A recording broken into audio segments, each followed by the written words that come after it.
Interventional radiology is a surgical subspecialty of radiology that uses imaging guidance to diagnose and treat various diseases through minimally invasive procedures that are alternatives to open surgery. The primary difference between diagnostic and interventional radiology is diagnostic radiologists are experts in interpreting medical imaging. And you take the imaging that you're seeing and you use that along with the patient's clinical history to diagnose a problem. It's kind of like being a doctor's doctor, so to speak. Interventional radiologists are experts in performing minimally invasive image-guided procedures. The general public has really very little knowledge about the subspecialty of interventional radiology.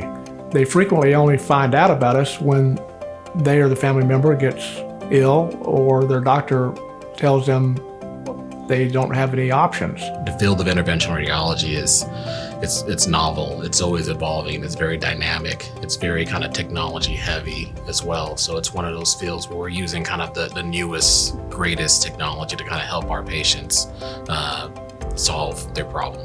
Interventional radiology as a subspecialty has been pioneering innovative techniques and procedures for decades. For example, the interventional radiology community invented angiography, balloon angioplasty, and the endovascular stent. The advantage of interventional radiology procedures is that it is most definitely minimally invasive.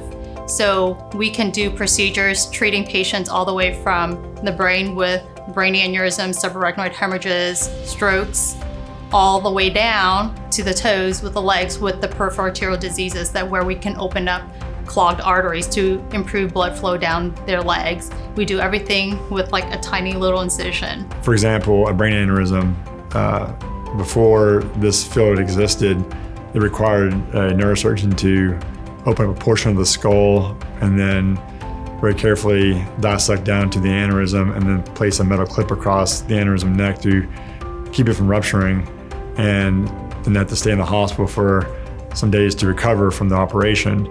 And today, with the techniques we have with neurointerventional surgery, it's the biggest incision is the puncture of the leg or arm, and then you're working within the vessel to treat this aneurysm. And it's typically a single night stay in the ICU and discharge home the next day.